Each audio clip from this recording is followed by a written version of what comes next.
Everybody, it's Dr. Joe here on this very nice Wednesday evening. Hope it's well. Hope you're doing well wherever you are. And another Wealth Wednesday. So feel free to give me a shout out. Let me know who you are, where you're tuning in from. And I will definitely acknowledge you. And again, I hope you had a great week. So today session, we're going to talk about risk. And the question is real estate investing risky? Really?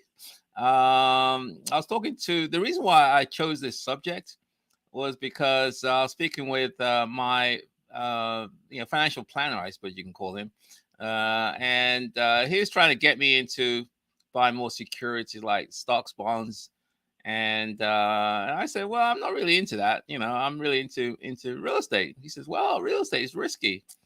I said, I don't know. I think what you're doing is risky, and so I thought I'll have a session just about risk, and is real estate really investing really risky? In my opinion, it's probably not. Yes, it is risky, especially if you don't know what you're doing.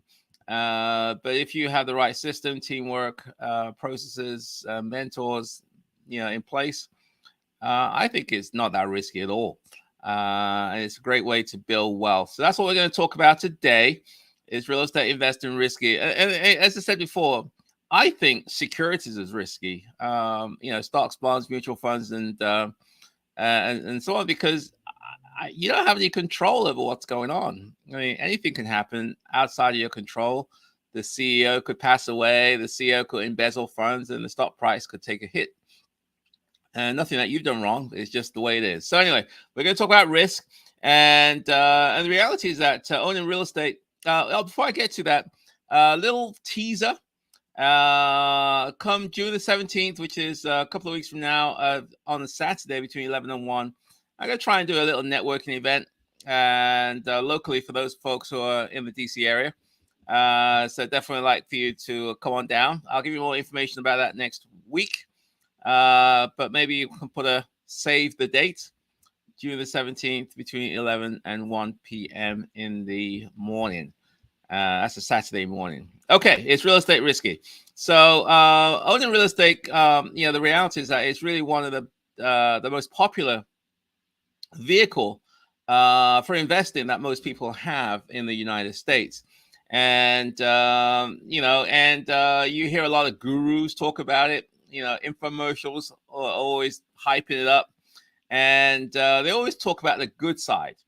It's easy money. I remember I recall watching an infomercial, and the closer was, real estate is easy. All you gotta do is, if you buy my course, it's really easy. I'll teach you how to, quote unquote, get in, get out, get paid. That's it. 3 easy steps. Get in, get out, get paid. That's it. All you got to do is buy this guy's course, and you too can achieve wealth with real estate. Just get in, get out, get paid. Well, obviously, we all know it's not as simple as that. And, it can be risky. You could buy in the wrong location. You can have negative cash flow. You can have high vacancies. You can have problem tenants. The reality of real estate is that it's not as liquid as other asset classes, and you can have problems with a property, and also the market could change. So there are quite a bit of risk associated with that, and so we're going to kind of talk through each of those things. Again, if you've got some questions, enter them in the chat box. I'm going to try and do cut down on the time of the live streams, and see if we can try and get it all done in 30 minutes instead of the traditional 60 minutes. So I'm going to try and do 15 minutes of education, and then we'll have maybe 15 minutes of Q&A to try and round it all up in around 30 minutes. Okay, so enter your questions in the chat box if you have any, and I'll get to them shortly. So we're going to talk about the different kinds of risks. There are 7 we're going to cover today. The unpredictability of the market, the consequences of choosing a bad location, negative cash flows, high vacancy rates, problem tenants, hidden structural problems, i.e. something wrong with the property.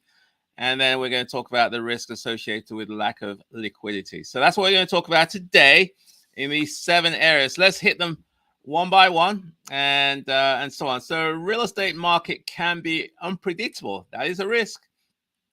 You know, for many people, well, during the COVID time, real estate did quite well.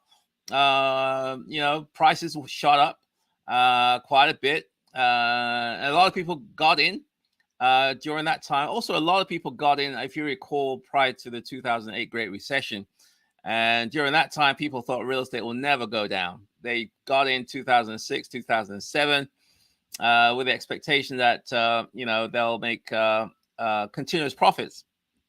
But as we all know, the market tanked, and many areas in the United States took a hit in terms of real estate prices. So there are some unpredictability. Prices don't always go up. They do sometimes stabilize, like they're doing now, and they sometimes do go down, depending on the location. I know that the United States on the West Coast is taking quite a big hit compared to the East Coast in terms of prices, but there are unpredictable swings in terms of the market. So at the end of the day, prices change based on several factors. One, supply and demand, the economy, demographics, interest rates, government policies, and unforeseen events. We don't know. So these are some of the things that all play into if your price for your property will go up or down. Also, the rent that you collect is going to go up and down. Depends on these factors. So really, to mitigate some of those things, you have to do some careful research. You have to do some due diligence before you buy a house.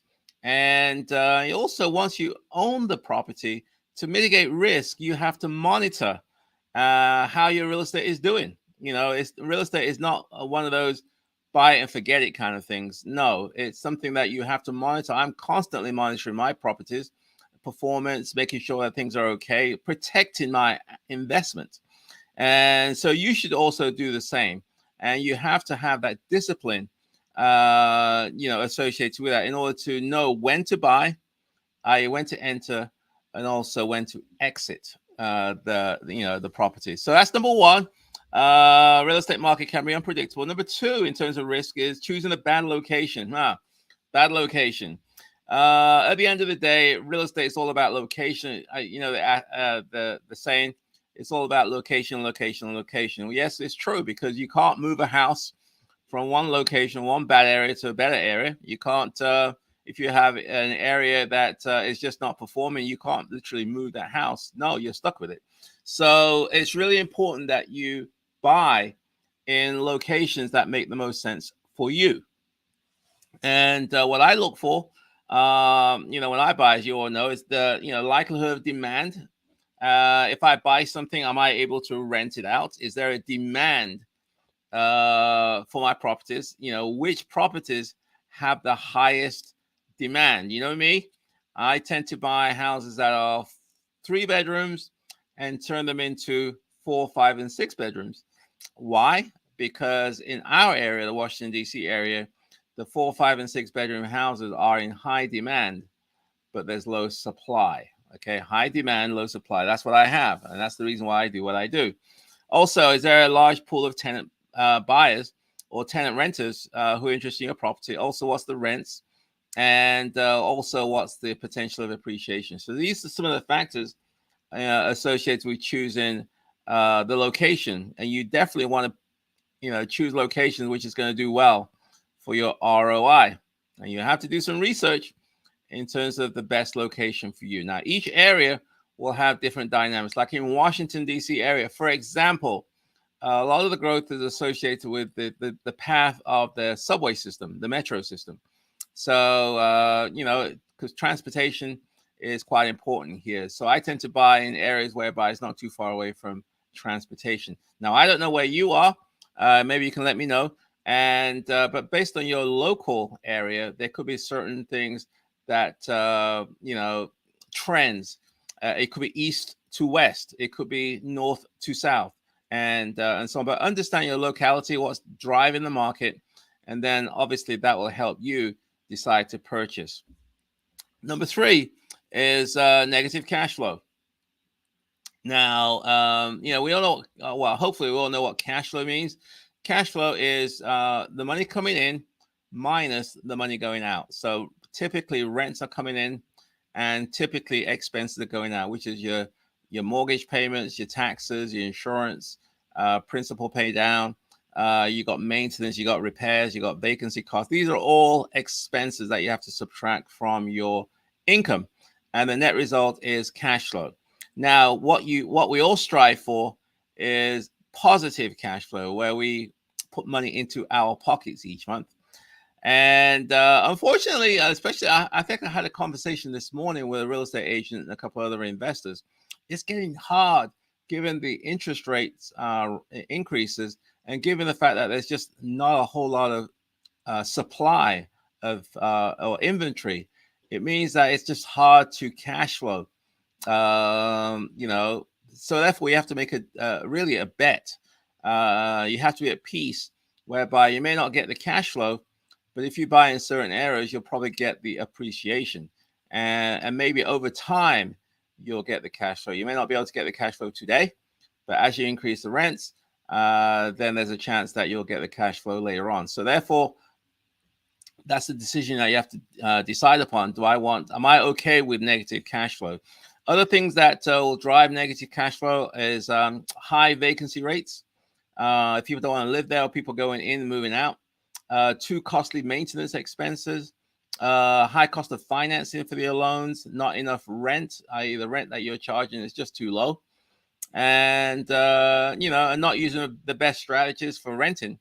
You're always having problems, nightmares, people aren't paying you, people skipping out, people trashing your house. These affect your cash flow over time. So the best way to reduce this is to do your homework before buying, and take the time to accurately and realistically calculate the anticipated cost in terms of the income and expenses, and also do your due diligence to make sure that the property is in good condition when you buy. So number 3 is negative cash flow. Number 4 is high vacancy rates. Vacancy rates are essentially when your place is empty, and if you have single family houses, the property is either 100% occupied or 0% occupied. There's no middle ground, unlike apartment buildings where one vacancy can be spread over multiple. Okay, so you need to fill the property with tenants first of all, and ideally tenants that are paying you, because there's a difference between having the property full of tenants and having the property full of tenants that are paying. There's a difference there. So what we want to do, obviously, is to have tenants who are there and paying, and therefore we can drive the vacancy cost down. One of the things that you know about me is that I'm into minimizing turnover. I'm into making sure that when someone comes into my home, they stay a long time, and they pay. And that's why I do a lot of Section 8, because the income stream is guaranteed, it's stable, and I can count on it. My longest tenant is 26 years, as you all know. And during that time, there's never been a month where the tenant the housing authority hasn't paid. So high vacancy will really do a number on will really jeopardize or take a hit in terms of your actual your performance of your property. It'll affect your ability to pay the expenses, whether it be taxes, insurance, maintenance, and the like. Okay, so you can't have high vacancy rate. It's going to take a major hit in terms of the performance of your asset, in terms of the performance of your property. So try to minimize vacancy, and the best way to do that is to make sure you buy in areas where people want to rent. That's number 1. And you can do things like price it accordingly. You can advertise in areas or in vehicles or platforms where your ideal client or your ideal tenant is going, and start looking for tenants when your current tenant has given you a 30-day notice, so you can start the ball rolling rather than wait until the person's vacated. Make sure the property is clean, tidy, presentable, and well maintained. That tends to appeal for people, and offer incentives and rewards to keep good tenants. In fact, last week, was it a couple of weeks, there was Mother's Day, and I gave all my tenants, all my mothers, a free Mother's Day gift. And again, just a token of appreciation to let them know I'm grateful, I'm thankful that they're renting from me. And the whole idea is that they are happy, so that way I have less vacancy. so my vacancy and turnover costs are significantly reduced. So that's number 4. Again, if you got some questions, put them in the chat box. We're going to have a condensed version of the Wealth Wednesday. We're going to try and wrap it up around 7:30. And so I'm going to try to do, as we move forward, scale it down from 60 minutes, the Wealth Wednesdays, down to around 30, 35 minutes, and so on. So that gives you time. And also, I think it allows people to, consume the information in smaller bite-sized chunks. Okay, so again, put your questions in the chat box, and I'll try and get to them very, very shortly. Problem tenants is another risk. We all know the story of the tenant from hell. Tenants who trash your house, don't pay the rent, nonstop drama, high stress, high maintenance, all those folks. I used to have them. I don't get them very often now because I'm very, very thorough on my screening. But problem tenants can be a headache. In many jurisdictions, it's easy to get someone in your house, but it's a lot more difficult to get them out. And it's very stressful, and it can be a very big financial drain and a headache. I think people who've had difficult tenants will understand where I'm coming from. The difficult tenants, the ones that don't pay their rent on time or don't pay the rent at all. They trash the property. They don't report maintenance issues until it's too late. They have extra roommates or extra pets in the property without telling you. They ignore the tenant responsibility. You know those folks. Whilst it's really impossible to eliminate that risk, you can significantly reduce that by having a very thorough screening policy and a screening process. I've got a whole course on selecting and identifying and attracting tier 1 tenants. These are the ideal tenants. And so we're not going to have enough time to go through that today.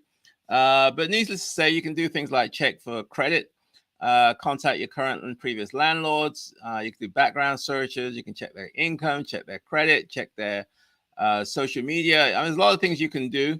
My thing is that everybody has a history. Every tenant has a history.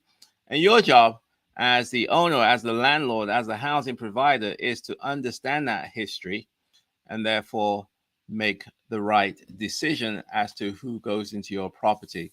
This one area, selecting the right tenant, it's really, I think, about 80 to 85% of all the problems that you have as a landlord. The root of it is here. You got the wrong person in your house.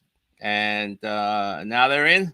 It's just a constant headache, constant problems, and so on. So do take the time to have a very thorough screening policy, and do take the time to screen thoroughly. Okay. Number 6, hidden structural issues, problems with the property. So here what I'm talking about as a risk is buying properties and then something goes wrong with the property once you've bought it. Once it's in your title, it's titled under you. Now it's your problem now. And problems could be numerous. It could be that the fact that you thought it may cost $5,000, $10,000 to fix ABC, when in fact, it's going to cost you $10,000, $12,000, $15,000. You thought that everything's going to be okay, and then you buy the house, and then you find out there's some plumbing issues, electrical issues, HVAC issues, and things like that. How do you mitigate that? How do you minimize that? It's different ways. One is to inspect the property before you buy it. Make sure you get a home inspector or contractor to do a walkthrough and check things out to make sure that they provide you with the information that you need to make a decision whether this is the right purchase. And so associate yourself with qualified, quality people. And if necessary, if it's over your head, then if it's above your budget or your what you feel comfortable with, then don't be too afraid to walk away. Taking on a project with all kind of issues, it can be very, very challenging. And then finally, number 7 is the lack of liquidity. What I mean by here is that if you own stocks, if you own securities, it's usually very easy to sell. There's a stock market. There's a market price for a particular stock or security, and you sell it, and then you pocket the difference. Okay, that's not always the case in the case of real estate. You can't just sell a house today and expect to get market value for that house. It takes time. If you want to sell quickly, urgently, then many times buyers are going to sense that and offer you discounted pricing. Okay, so therein lies the risk in terms of if you have to sell quickly. It's that real estate is not really a highly liquid asset class. It just takes time to recoup your the financials from the property. Another way you can though tap into the equity is by using like home equity lines, or getting cash out refinances, or take out equity loans and establish lines of credit. These are strategies whereby you can tap into the equity that you have in the property without actually having to sell the asset. And that way you kind of get the best of both worlds. You're able to tap in, get some money, but also you keep the asset. So that way you take full advantage of the tax benefits, depreciation, leverage on all those different things. So that's, lack of liquidity can be a risk. And then that's it. So that's the 7. So let me just quickly go through the 7 again, and I'll wrap it up. The risks, real estate market can be unpredictable. Choosing a bad location is definitely a risk. Negative cash flow. Your expenses are greater than the income coming in. High vacancy. It's hard to rent the property, or when you do get the property rented, you have high turnover. And number 6 is problem tenants. Number 5, problem tenants. Number 6, hidden structural problems, things going wrong with the house. And 7, lack of liquidity. So these are some of the risks associated with real estate investing. And what I'll do, I'll kind of wrap it up. Real estate is, traditionally being considered a sound investment, and an asset class that savvy investors have decided to invest in. There are so many benefits associated with real estate. You got the cash flow potential, you got tax benefits, you got appreciation, you got leverage, you got growth, mortgage pay down. There's a lot of advantages associated with real estate, but with that comes with the risk. And like all investments, it's not guaranteed that you're going to have a payday. It's not guaranteed that everything's going to go right. There's no guarantees at all. Okay, so how do you mitigate all that? Take your time, do the due diligence, be thorough on your screening, be thorough in terms of developing relationships with people who can help you on your journey. Feel free, make sure you inspect the property before you buy it. Make sure you estimate the repair costs wisely. And finally, make sure you screen potential tenants very, very thoroughly. So, I love real estate. I think it's the best thing I ever done was to go that direction.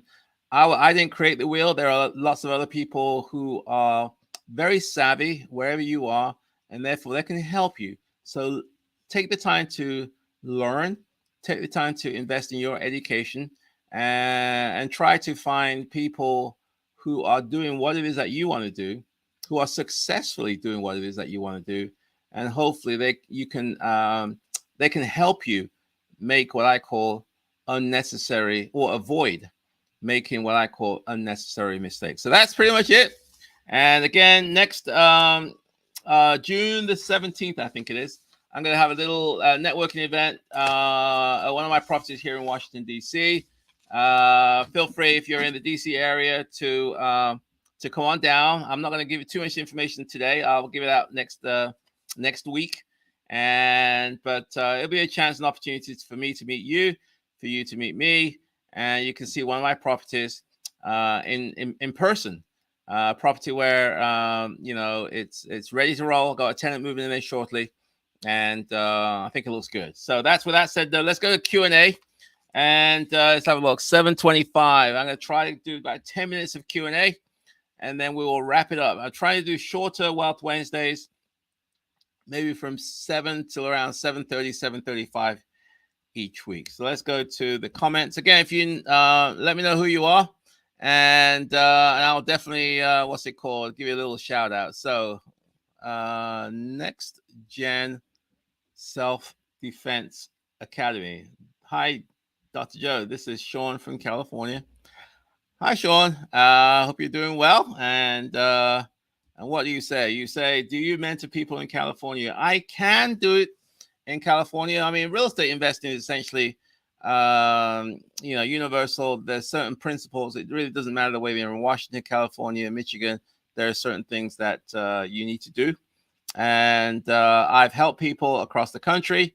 And so the best thing I would suggest next, what's it called, Sean, is to shoot me an email and let's have a look. You can shoot me an email. You can send it to joe@joeasamoah.com, joe@joeasamoah.com, and I'll see. You let me know how I can be of assistance to you. Let me know how I can be of assistance to you on your real estate journey, and and so on. Okay. So let's have a look. Next question is James Amara.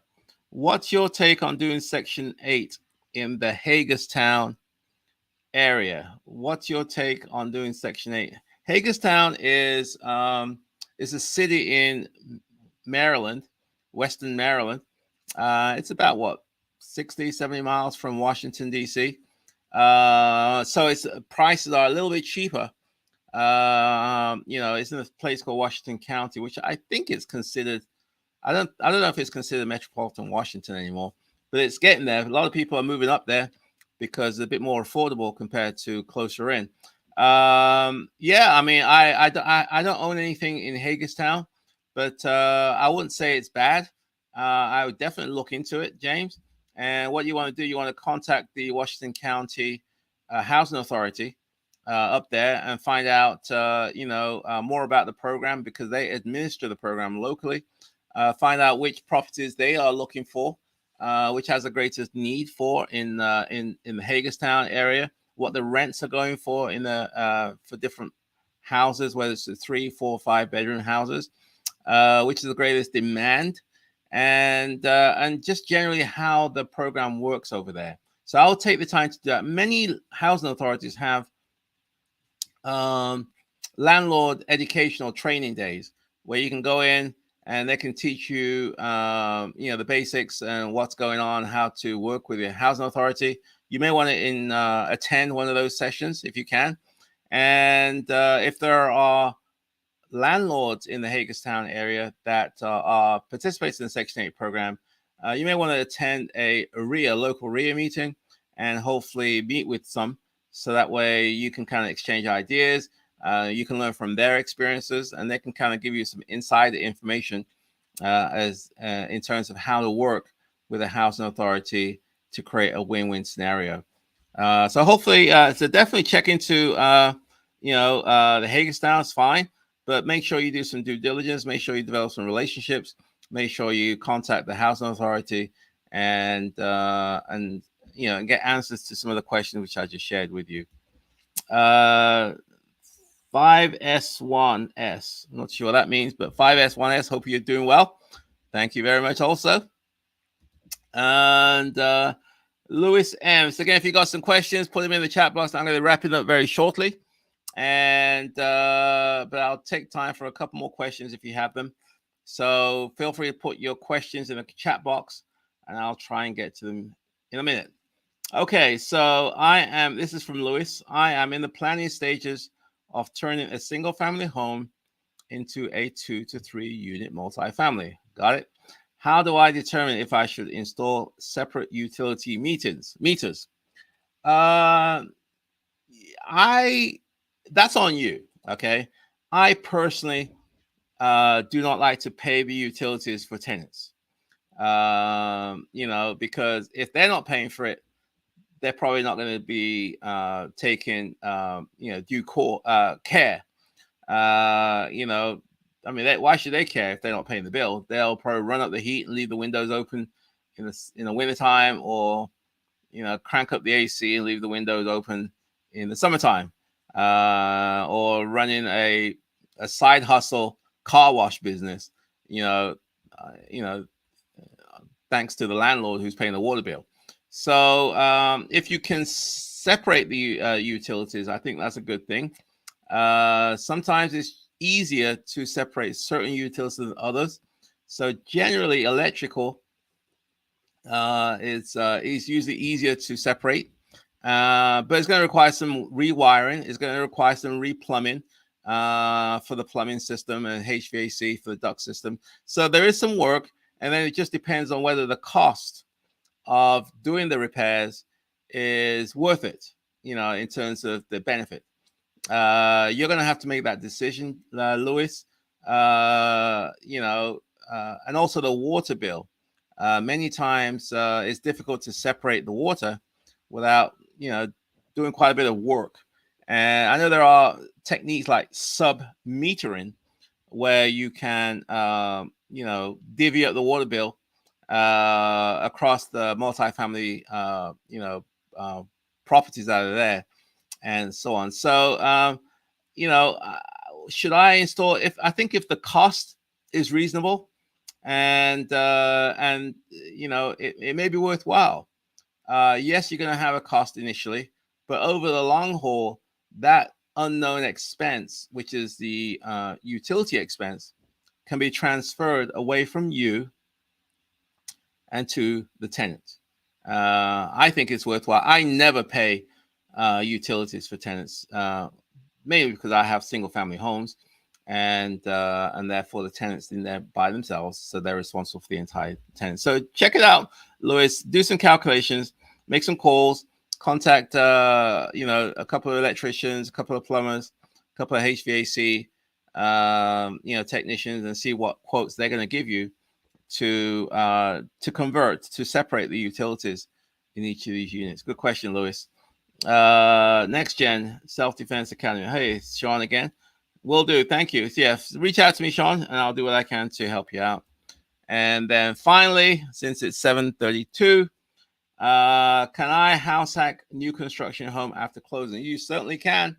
What you mean? What I think what James is saying is that if he buys a home, a new construction home, can he somehow drive the housing cost, his housing cost, down by getting some roommates, by getting some other people to share in the you know, the expenses? So he may rent a room, maybe rent a basement.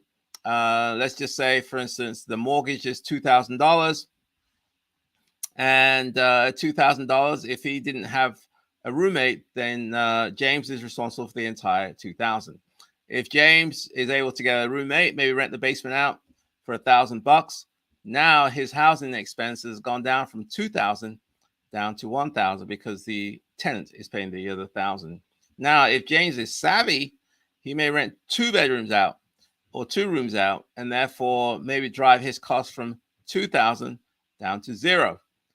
Because the roommates are paying the $2,000 that he ordinarily would pay. So his housing cost has gone from $2,000 to 0. That's what I did when I started out. I did the house hacking strategy. I got roommates and rented part of the space out. It wasn't called house hacking then. It was I just called it, how do I live in this house for free? And I lived in this house for free. I was able to save my you know, my money. And because my housing cost was now 0, in fact, I was making a profit from the house. And then that allowed me to save, which then allowed me to save, which then allowed me to save, and ultimately allowed me to buy the next house, and so forth. So yes, definitely a great strategy. 51S, hi, Dr. Joe. So you don't pay for water and sewer for single family? Absolutely not. The tenant's responsible for the water and sewer in single family homes. Now you do get typically the water bill is ultimately the responsibility of the owner, but I make sure that the tenants pay it, and I get what we call a copy of the water bill, and you know, and I make sure I keep up with it, that the tenants pay their water, because water is a little different, because if you don't pay, then ultimately it gets tied to the property. It's a good question today. My name is Grace. Hey, Grace. And hope you're doing well. And Grace, hope that was a helpful answer. It is now 7:35. I'm going to wrap it up because I promised that we're going to try to do shorter Wealth Wednesdays. So as you come on future sessions, I'm going to try to, have about 15 or 17 or 20 minutes worth of education. I think it's important to have education. And then we'll have maybe 10, 15 minutes worth of Q&A. So I'm available to answer all your real estate related questions. And because my goal is to help you to become successful. So hopefully today was helpful. And again, we're going to have a little networking event June the 17th between 11 and 1. I'll share more information next week, possibly. And hope everyone's having a good night. And I will see you next Wednesday at 7 p.m. Eastern Time. Take care. Bye for now.